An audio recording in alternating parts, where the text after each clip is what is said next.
All right, now Beitzek, Instagram lokwe, komatsotso esti live di Instagram.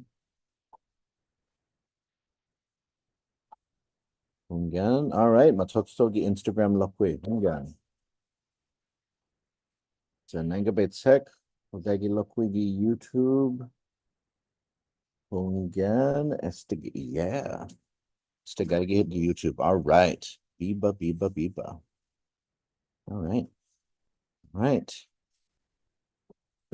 Fade todos hamzu bueno hudzung estigi un nuevo episode fanatsu. Guahu host midzu tatlu si Michael Luhan bavakwa zan estigi hulan Chamoru mes Chamoru. It is Chamorro month. And one of the things that I hope you are doing for this Chamorro month, I hope you are not increasing your risk for diabetes by gorging on spam. Although if you are doing that, it is part of the culture. It is definitely part of the pull of spam is quite strong, I know. And so, but perhaps you're getting a tattoo, perhaps you're learning to carve, perhaps you are finally starting that t-shirt brand that your cousin's Pari's at Sakmak's friend, his neighbor from Malesso has always been encouraging you to finally get started. Whatever you're doing for Chamorro month, put favor. The world needs more Chamorro things out there. But you know what the world really needs more of? We need more Chamorro language speakers.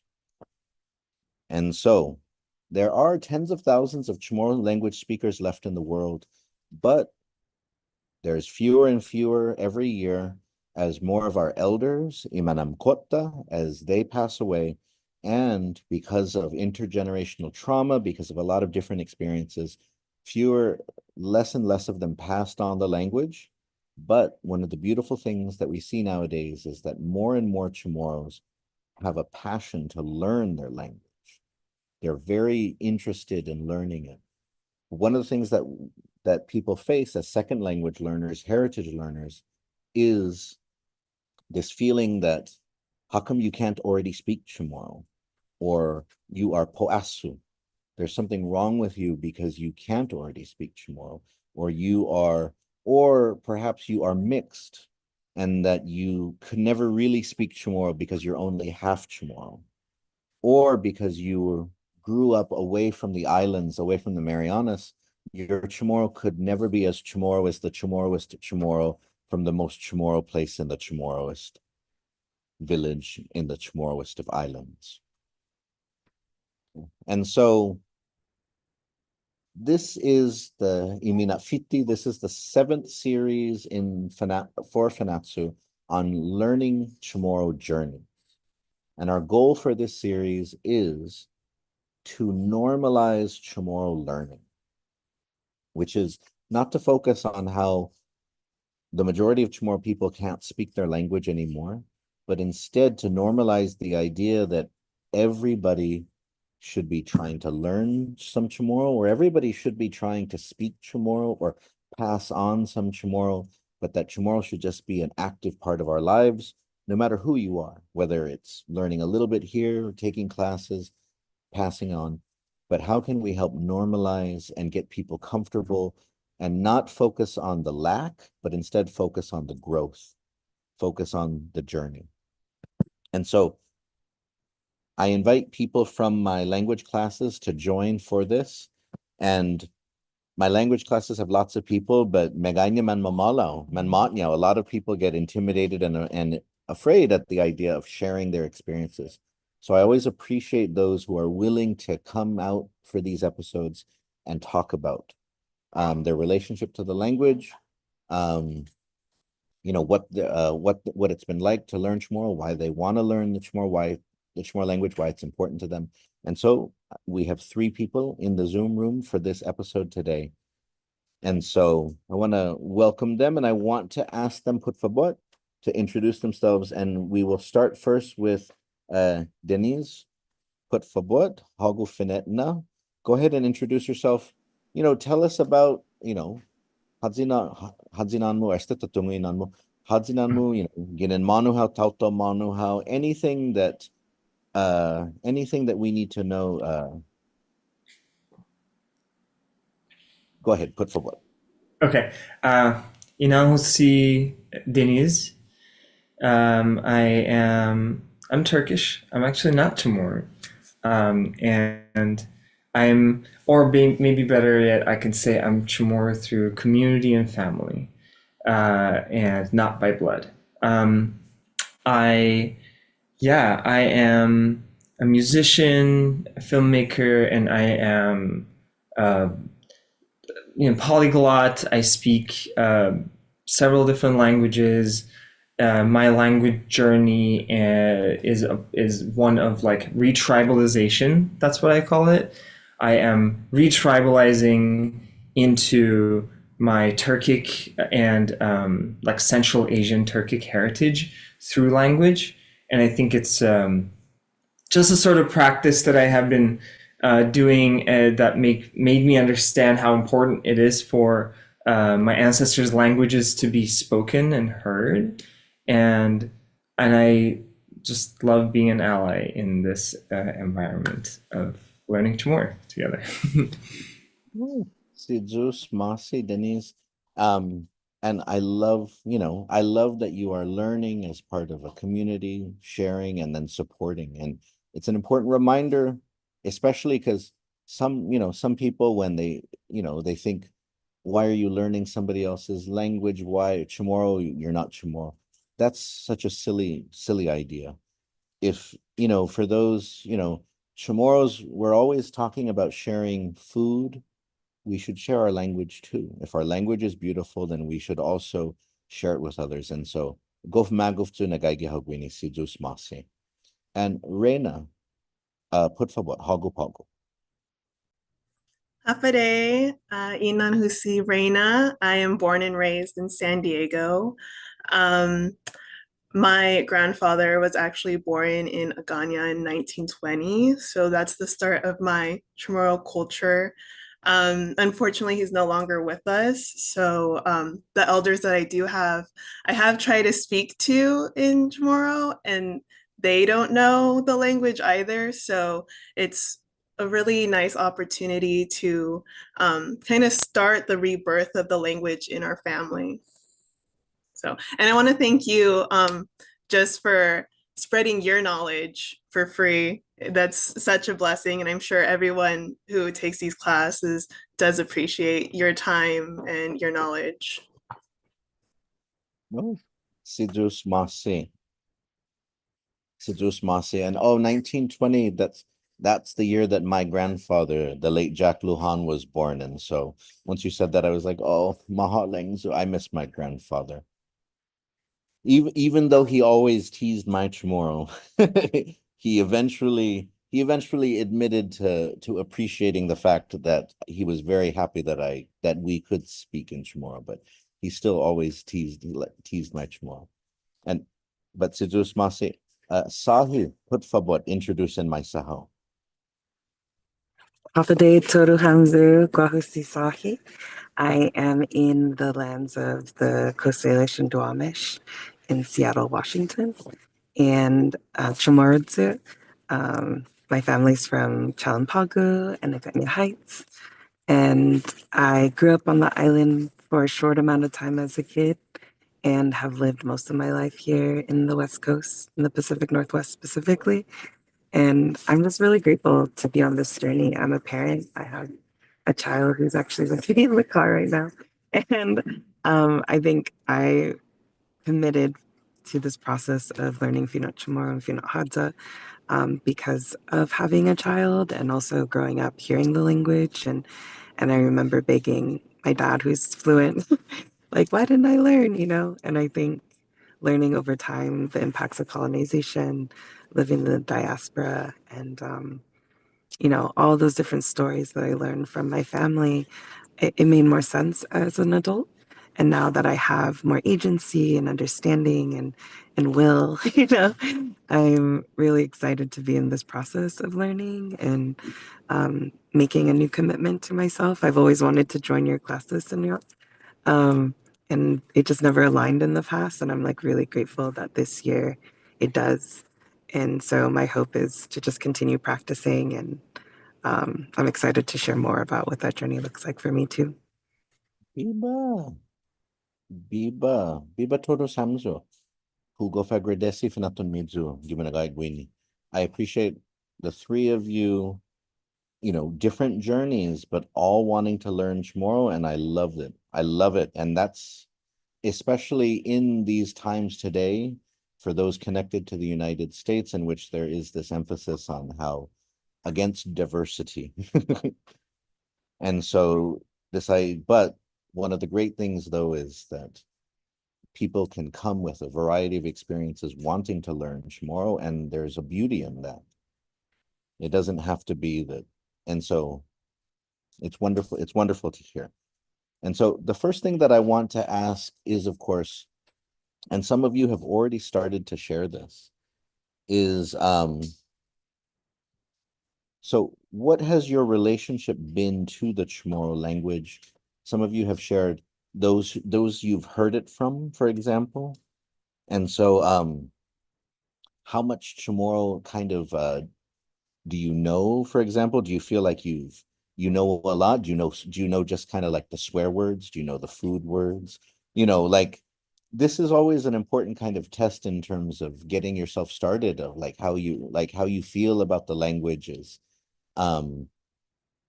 Or is the language something which you feel like it was there when you were, it's been there in your life, or it was never really there, or you're coming into it now for the first time? Like, so, but where is Chamorro at in your life? So where are you hearing it? And Denise, let's go to sort of you first, because you said that you're coming to the language through community, through family, through community. And so talk to us a little bit about that. Yeah, of course. Thank you for asking. Um, yeah, so my partner is also in this journey of learning Chamorro. For them, it's the first time. Their grandparents, who they refer to as Nana and Tata, spoke it, but they passed. And so they never got the chance to have, like, I think they experienced Chamorro like in their home, but they never got to like speak or like learn from them. Um, my experience coming into Chamorro language has been through music, because that's kind of how I connect with, my own ancestry. And so I just kind of on repeat since last year in the summertime been listening to Johnny Sablan and all of these like artists from various different eras, and making playlists, and then like adding a lot of like Saipanese and like CNMI musicians into that mix as well. There's even some like Carolinian songs in there too, like some in the language of Palau as well. So it was kind of an eclectic playlist, but it was mostly to like get used to hearing a lot of Chamorro. And so now I can by heart like sing a bunch of Johnny Sablan songs, and I play them on guitar. And so sometimes it's kind of just a therapeutic activity of like, long work day, and we both come home, and then we'll just like sing some Johnny Sablan together. So that's kind of like how it's been. And first time I saw Chamorro being spoken in person in front of me was in Guahan, and then later in the CNMI. So before that, I had never experienced like spoken Chamorro. It was only sung Chamorro, if that makes sense. So the intonation was not like 100% the way that I thought it would be. And then later in CNMI, at first we went to Luta and then to Saipan, completely different pronunciation. And so I love just like listening to like, especially older generations speak, because they just feel so much more fluid, and it's like so natural for them. And like being in that same atmosphere, just like the sound waves hitting you, you're like, oh, this is what this language sounds like in person. So yeah, that's my experience with it. Bonito, no, and I thank you for sharing, especially that musical connection. And I think for so many, the music is is one of those ways where even if your family members didn't speak to you in the language to pass it on directly, there was still a very good chance that they played music at parties, or as some people, the dreaded Chamorro music Sunday morning. It means get your doggin up and start working in the yard or start cleaning the house, right?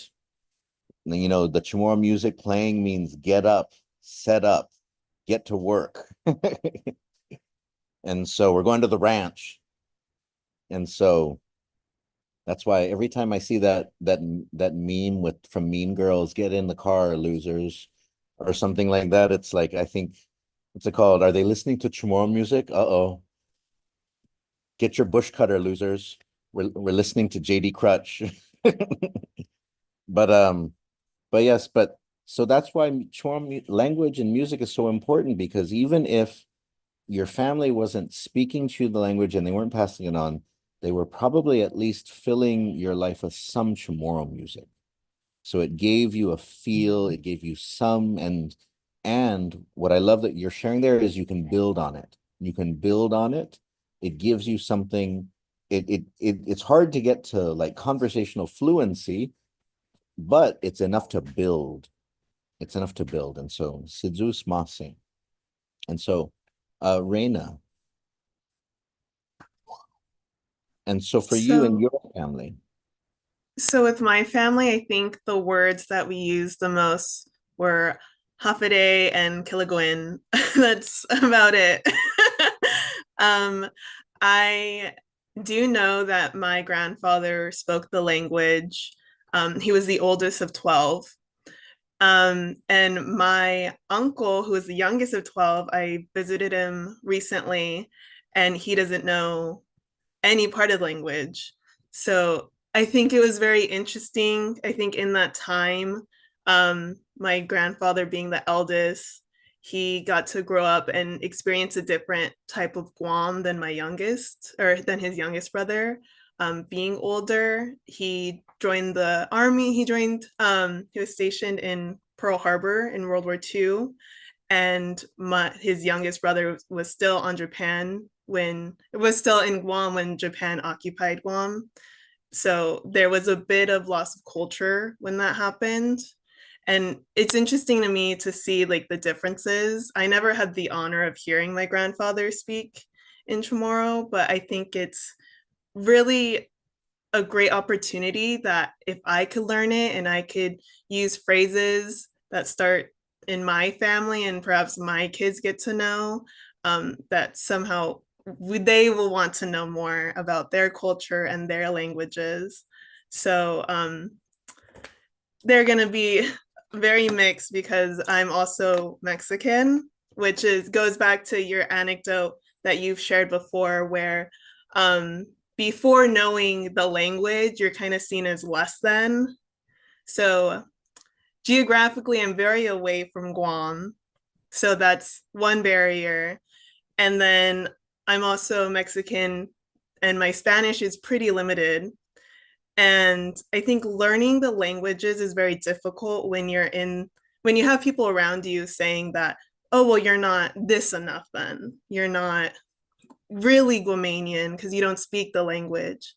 One thing that really helped me is taking these classes and knowing that other people are in my position, other people are trying, and this concept of not enough puts up more barriers than trying to prove whatever point.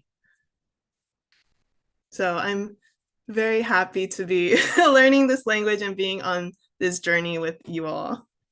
No, Sidzus Masi. No, Sidzus Masi.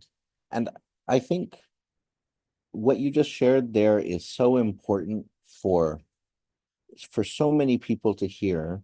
Just that idea that, you know, because I think for a lot of Chamorros, the food words is where you start off with.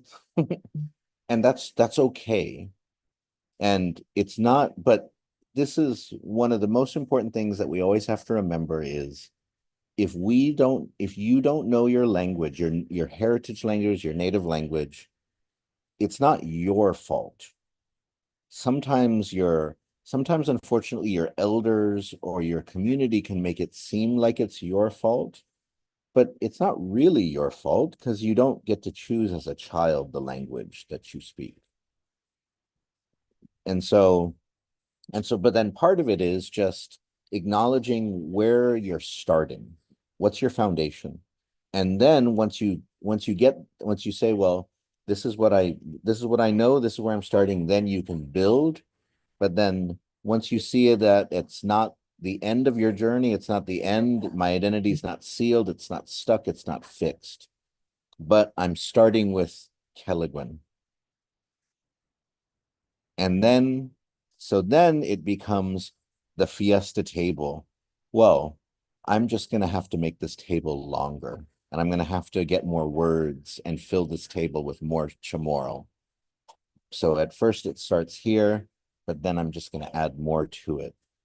And so, but thank you for sharing. Thank you for sharing, because I think I even got my, when you mentioned that, I went to PIFA like when I was in grad school, and I remember buying like a magnet, which my mom still has at her house up in Central Coast, California, which says, "We are a Chamorro/Guamanian household. We can't speak the language, but we know the food words." And so she still has that magnet up in the house, like how many years later? But Sidus Masi. And Sahi, to you. So your relationship, so who speaks it in your family and your relationship to the language? Love it. Well, first, Rena, my son is also Mexican and Chamorro, so it's really special to, meet you. And I'm always thinking about, his multiple ancestries and connection to, his ancestors. So it's awesome to know you exist too. um, my family, I grew up, my dad is very fluent. My mom understands a lot of Chamorro. So both my parents grew up on the island. But my mom's generation was part of the generation where, my grandparents were told to teach English in the household. And so, I was able to like see the impacts of that growing up. And my mom, she knows words, but she would tell me, and I recently spoke to her recently, and she's like, yeah, I'm not as fluent, but I understand a lot. And where she learned was from her grandmother and her grandparents who only spoke Chamorro to her as a child. And so growing up, I would hear my dad speak to all his siblings on the phone and his relatives, like all my uncles and aunties. And I grew up an hour south of Seattle, and there was a big Chamorro community because of the church.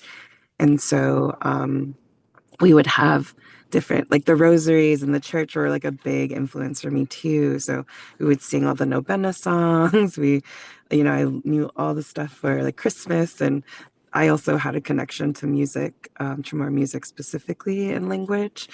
And me and my sisters always feel nostalgia when we listen to JD Crutch or Johnny Sablon, or, those were some of the CDs and the cassette tapes that my dad had out. And I remember a lot of the album cover art and just feeling really connected to that, living in Washington State, being surrounded by Chamorro people. But, Guahan, I lived in Guahan prior to moving to Washington when I was like in kindergarten and first grade. And so transitioning from the island to like a colder place was hard too, but to have community. And I know my parents were really intentional about that. And I see that now as an adult surrounding us. The church was that kind of glue and that connector to build community. We had like rosaries, and we passed the Mary statues to each house, and we had big fiestas, like there was just lots of food and music and dancing. And so I feel like culturally and in language wise as well,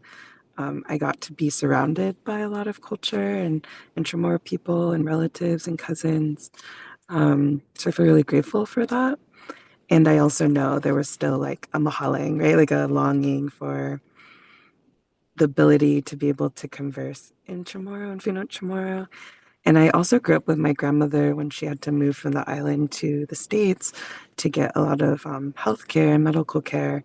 And so hearing her speak as well, a lot of it was cuss words, like getting mad at us and or like those kind of like the English words that became Chamoru. She used to say like suckatan. I don't know if anyone else says that. That was a big one. Uh, and yeah, I think, I remember being in middle school and I would wear this like I had a Guam patch and I was like really the seal, really proud of it. I put it on my messenger bag, like one shoulder bag. And I remember coming back home from school one day and I had like lots of friends that spoke different languages in their home. And I got really sad and I talked to my dad and I was like, hey, like, why didn't you teach us, Chamorro? Like, why don't I speak it like my friends speak in their home? He's like, well, you live in the States, He's like, like you're supposed to speak English here, like it was really hard for me to understand as a kid. And I think now as a parent myself and taking your class in Europe, I do practice with my dad, and it's really fun. And he laughs and giggles, and he gets really excited to hear me speak, even though I'm still, learning. But yeah, all of that to say, I'm just really grateful to be in this place, and I feel really excited to get, even more conversational. And I think also being taught by other folks. I'm part of Mali'i, and so I've learned a lot of Fino Hadza from Jeremy Cepeda, our late Chalu, and Dakota Camacho, and also part of a group called Gumat Galat. And we're queer and trans Chamorro artists, and we have a band. So a lot of folks that grew up back home have been teaching us a lot of music in Chamorro. So I think going back to lyrics and, learning grammar, I'm able to be really like, wow, like, oh, these songs by JD Crutch make so much sense. Was my dad really sad? Like were these love songs like things he was feeling, the heartbreak when you finally get to actually understand the lyrics. You could feel it, right? You could feel it in the music itself, but it just means a lot now to be able to actually translate and understand. And I think the biggest thing I'm excited about too when it comes to learning Chamorro and Fino Hadza is finding the connections to our Chamorro philosophy and the ways in which we understand the world and life and the meanings within our words. And I think our words are so beautiful and so poetic, and it shows that we're such storytellers. So I'll pause there. And yeah, thank you for seeing this space. No, si Diyos masi and this no this no thank you si Diyos masi no hamjin atres. Thank you to the three of you for all that you've shared so far. And I wanna I wanna ask you, because all of you have been learning in different ways from different people, and so some in for the past few months, but also for longer. And so, but I want to, so one of the things that in Chamorro, there's a saying, Tadza Pineket Sin Fegi. There's no footsteps without footprints. That whenever we take a journey, we always leave marks on that journey. And so one of the things as we are learning a language, we of course make mistakes. And sometimes as a second language learner, as an adult heritage language speaker, sometimes when we make mistakes, we cringe, we feel really embarrassed because, when you're like a child and when you're a child speaking a language, it's you may not remember the mistakes, it may just kind of roll off you. But as an adult, if you make a mistake, you might stay up all night thinking, oh my goodness, I totally used the wrong word, or I totally mispronounced this. Or you might think, man, that was so cool when I met like that master storyteller the other day. And then you realize, oh man, I totally spoke tomorrow wrong to the master storyteller. Oh my goodness, what a shameful thing. Oh no, I'm never going to live this down. It's like you're in Chamorro, it's like you're in language learning high school forever. You'll like never live down these embarrassing moments. But the thing though is, I always tell people you should also try to remember your language like achievements, your victories. Because at the same time, when we make mistakes, and it's easier sometimes, unfortunately, to remember our mistakes, we also sometimes have great successes. You'll have your first chance where you have a conversation with somebody and it goes really well, right? Or somebody will say something to you and you'll realize I understood what they said. Or perhaps, you make it for the first time through a Chamorro song that you've been working on, right? And so I want, if each of you can share with me an anecdote, and it could be a positive one or a negative one, because both of those are part of your journey. And so something that inspires you, like that keeps you strong, keeps you going, or something that makes you cringe, makes you feel embarrassed, right? But if you don't mind sharing something that sticks out in your language journey so far, yeah. And it could be, it doesn't have to be something too embarrassing, but I mean, I still sometimes cringe when I think about like 24 years ago when I was learning Chamorro, and I totally said the wrong word once when I was talking to somebody who has long since passed away. And I'd be like, oh man, I totally embarrassed myself when I was speaking to that one secretary at the University of Guam who has passed away. But man, I hope she didn't tell any of her children or grandchildren that I totally messed that up, because one of her grandsons was in my Zoom Chamorro class. Man, I hope she didn't mention that I totally messed up that, oh. So anyways, but uh Dennis, if you have anything that you want to share in terms of like a language victory, or like a language, even just if something happened where, you slipped up, but just a story that sort of has meaning for you in your journey so far. I think the slip ups mostly have happened during your class, like because I'll say something, I go, that's not really it, and then I can quickly see that I made a mistake, or I'll see someone else type in the same thing but correctly, and I'll be like, like my ego. Uh, um, and it does take you to that childlike place where you're like learning words for the first time and you're trying to talk to mommy and daddy, and like it's really important for you to communicate what you need to say, and when you make a mistake you have the adult brain judging yourself constantly. I think because I haven't had that many chances of using my Chamorro yet, the mistakes in your class are the only mistakes that I have actually done. And there was one moment where, on my first and only time visiting Guahan, at the museum, there was a family who is, I think, one of the families who are originally from the Texan, and we just had a moment at the food table, just like, gorging on maybe our second plates of food, and this person and I were able to just have introductory conversation, and I hadn't had any of your lessons yet, and it was just like, how are you, my name is, like, all of those things flowed very beautifully, and that felt very like, this is wonderful. Like, we're actually, I don't know, the communication feels amazing. I think one of the things that I just like want to really get into, which is not exactly the question that you asked, but is when I was in Saipan, I met someone who is, who makes their own proas, and like they sail out into the northern islands of the CNMI, to be with themselves and, with their thoughts.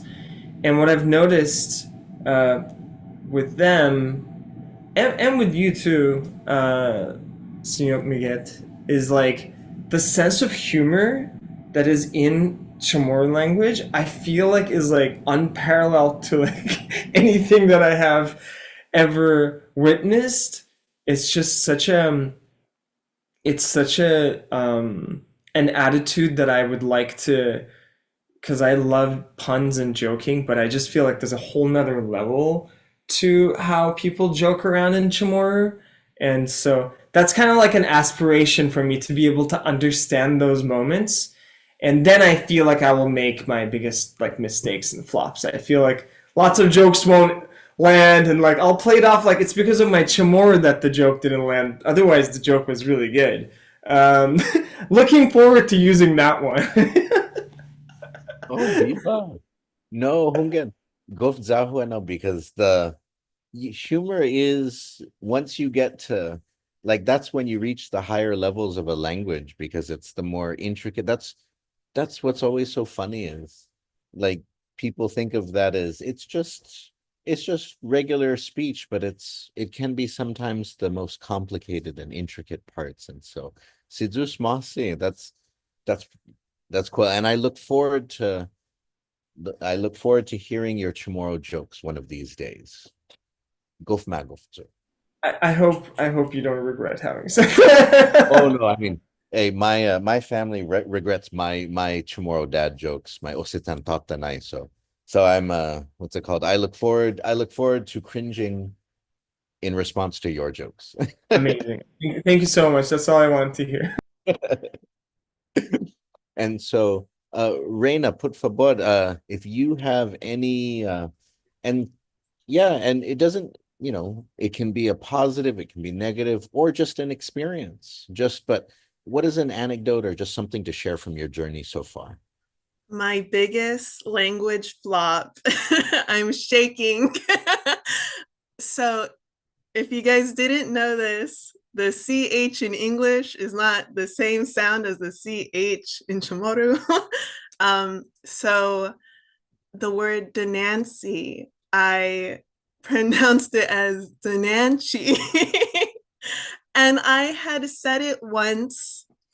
Thankfully, they had no idea what it was, but it wasn't until I watched a YouTube video. It was like a vlog of a woman in Guam, and she ordered a Denancy burger, and it all just clicked. The world just suddenly made sense that I was pronouncing it wrong. So I am a learner, and now I know.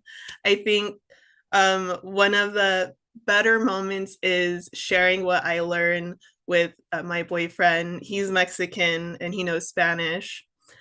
His favorite phrase is "Hafatatu manuhao," just because of how it rolls off the tongue. He doesn't know what it means half the time, but he loves to say it. Oh, Sidus Masi. No, Sidus Masi. And I think, no, and one of the great things is that as you continue to grow in the language, to look back and then remember about when, how you would pronounce words, but then also, oh, but that's fun though that I mean, because even for me, I remember how I started off and would sometimes pronounce words too, and oh man, lychee, denanchi. Oh man, yeah, I remember when I was first learning Chamorro, I would. So you have taken me back to when I was first learning Chamorro. Oh my goodness. Um, but that's so cool though that your partner is enjoys the flow of Chamorro. Hafatatat manu how. Hafatatat manu how. Sidus masi. And so Sahi, for you, an anecdote. It does not have to be a Chamorro flop or a flub or a fail. You can break the trend. It you can Okay, I'll break the trend. I'm kidding. So, yeah, I think some of the things that I've been feeling like revelations around with words and Chamorro. I remember when I learned Mangetlu for the pluralization of Chetlu, and I was just like, what? Like the man, like I'm like, oh, this means it's more than one Chetlu. Like that was just amazing to me. I remember Dakota in particular has been such a great teacher for me because I would post things, for instance, on Instagram, and then Guiza would reply and be like, "Hey, it's actually this," and my heart would sink a little because, again, also I'm like, "Oh, my ego and being wrong," but I was like, "No, this is like part of the learning." And I remember just like learning that and sharing it with my sisters and being like, hey, like this is what this means, like, and this is why. And I think having that understanding, right? Like, of like behind the meaning and the grammar, like, you're like, oh yeah, we have words for that. And because Chetlu was like a big word growing up, right? It was on hats. It was like that little hook hat with the growing up. I just saw that word all the time as a kid, and it was on like decals on my dad's car and like yeah, just any ways, right? We can flag that word Chamorro. And Chetlu was like a big word for me growing up, and it still is. It still has a lot of meaning.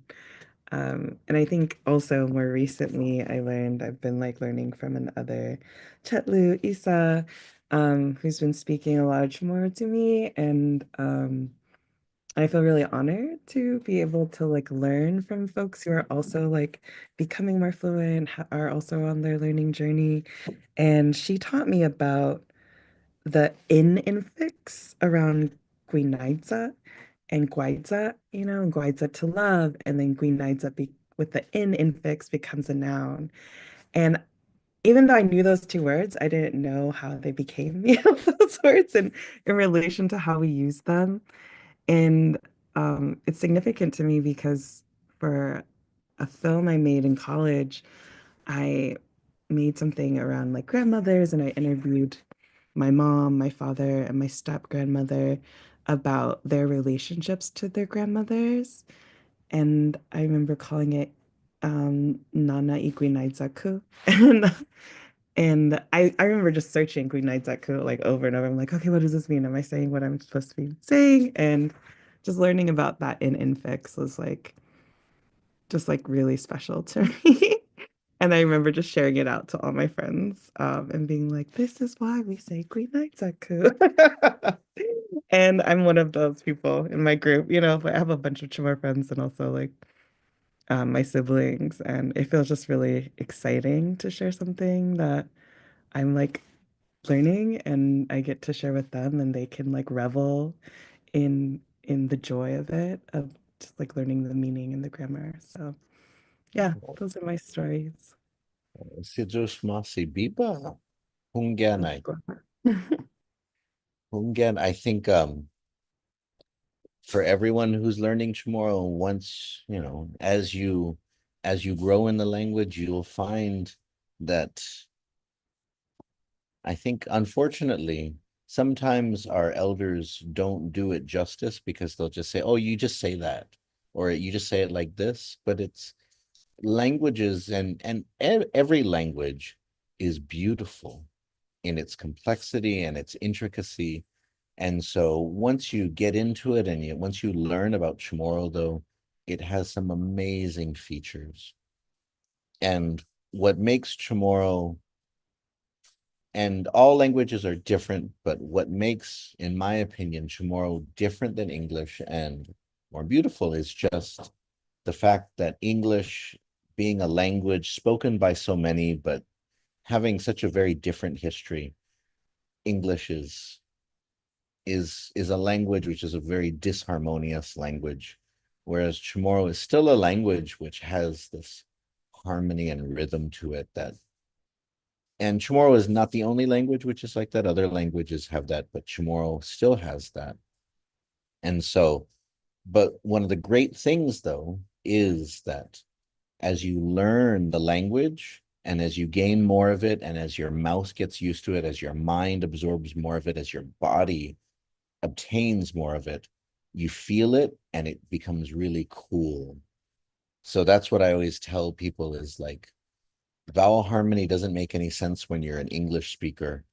But then once the harmony of Chamorro is in you, then you look at vowel harmony and you're like, oh yeah, vowel harmony makes total sense. Why would you not harmonize your vowels? And then you look at English and you're like, man, English is weird with its disharmony. English doesn't make any sense. Why do you keep all your sounds the same when you could alter them to make it sound better? The way Chamorro does. But anyways, Sidus Masi. Now, for our last, because we have about 10 or so minutes left, I want to give each of you just a chance, and feel free to kind of take this in any way that you'd like. But why do you think it's important to learn Chamorro?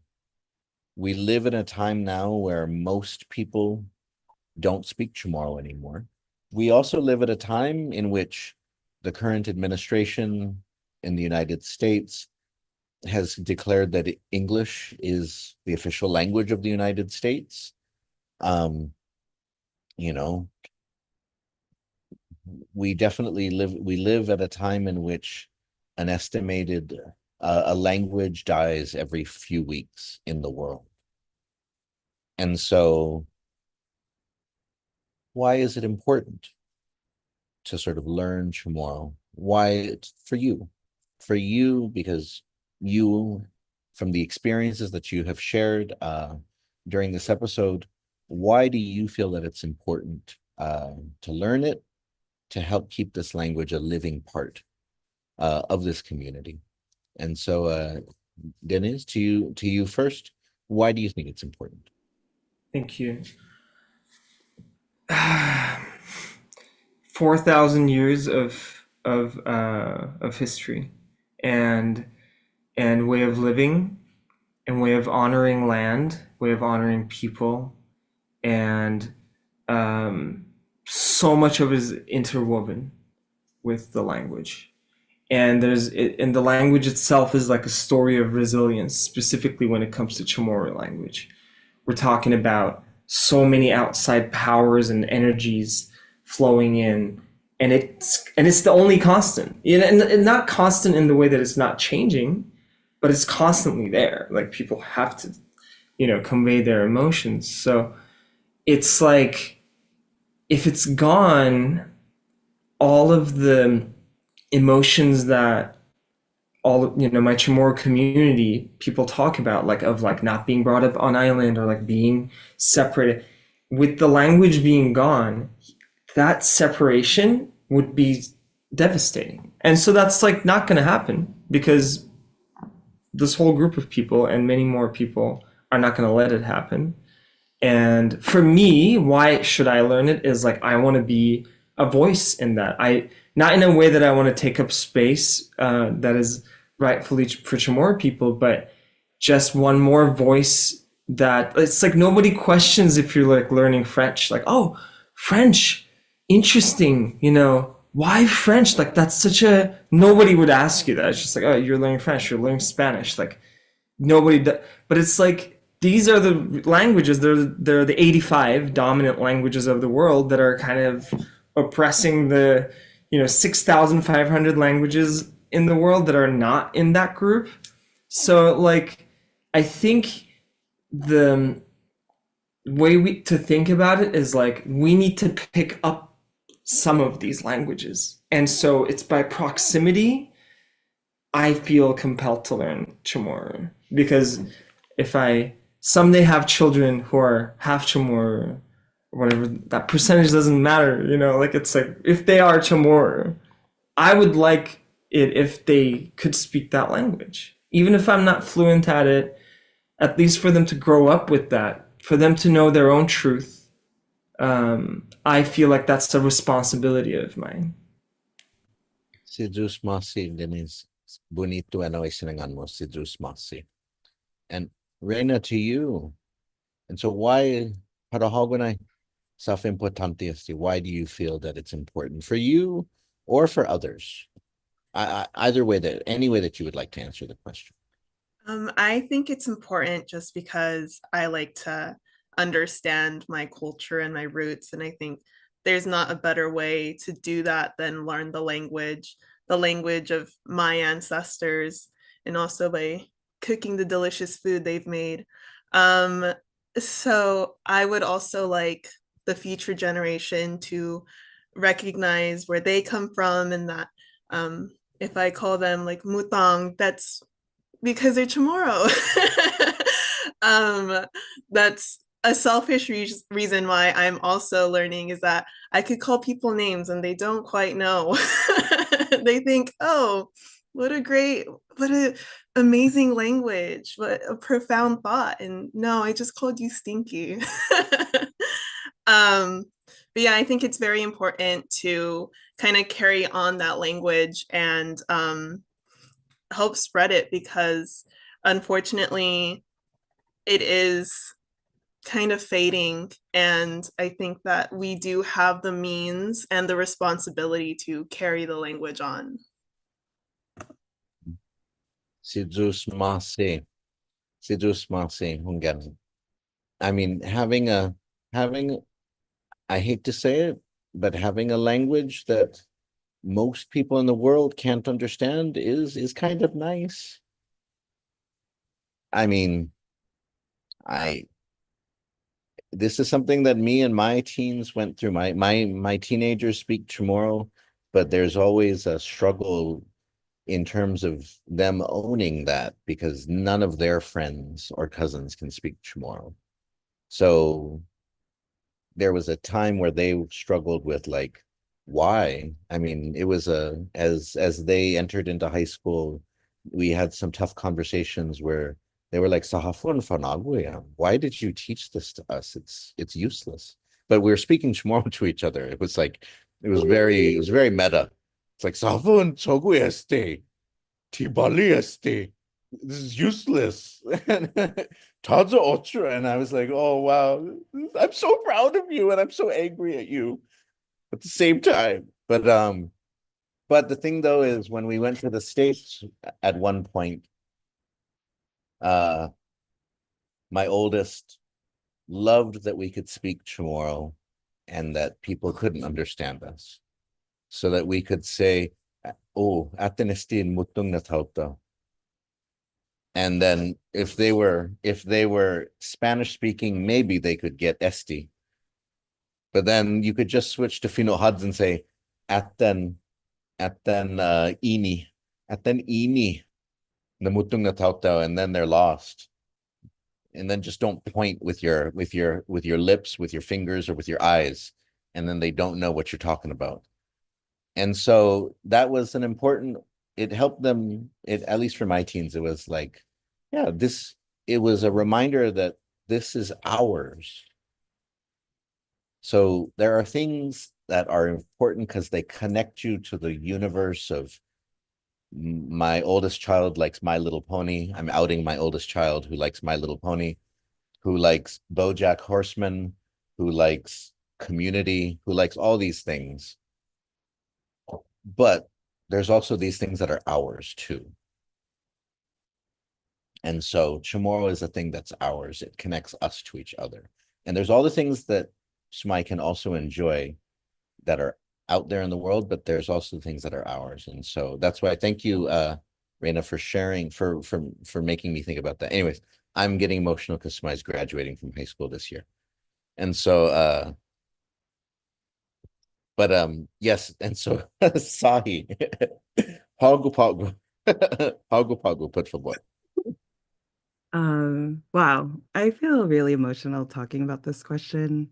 I think the importance of learning Chamorro for me feels really spiritual, and it feels ancestral, and I had my first dream with just like one Chamorro word. I don't remember the word, but it just like taught me. I'm like, oh, my brain is like starting to comprehend, like my subconscious, my heart. And my grandmother and her sister, who recently passed, visited me in my dream recently, and I felt like that was an ode to like being proud of me for trying, and I feel like, yeah, I don't want to believe in this narrative that it's dying, right? And I'm not saying that just because I'm resistant to that narrative, but I really believe that us existing means that our language will carry on. And in the state of the world right now, as we know, like, it is it is resistance to continue to learn and to continue to speak at whatever stage we're at, and